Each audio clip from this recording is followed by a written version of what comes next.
Hi, Troy Robbins with Tsunami Compressed Air Solutions. Today I want to talk to you about our tank-mounted drying systems. All of our tank-mounted drying systems come complete with a Tsunami Regenerative Drying system. What makes these systems unique is the fact that all of our dryers come completely assembled with pre-filters included, water separator and oil coalescing filter. We then take that filtered air and run it through our molecular sieve regenerative drying system, so we are removing the water vapor.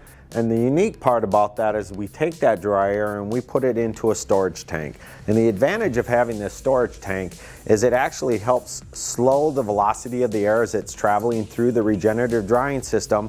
So the outgoing performance of that drying system is very consistent and very true to having very low dew points.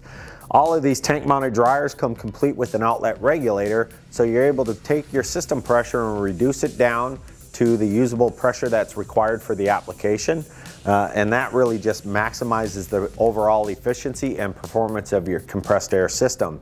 This is our 10 horsepower 40 CFM Pier 10T drying system that I've been talking to you about. These tank mounted drying systems also come with our ultra drying systems, which incorporate a PLC controller and oversized filters. Those ultra tank mounted systems are expandable and can be expanded anywhere from 40 CFM up to 120 CFM. Check out our website at tsunami.us.com or give us a call at 800-782-5752 for any technical or product questions, as well as check out all of our other products offered by Tsunami.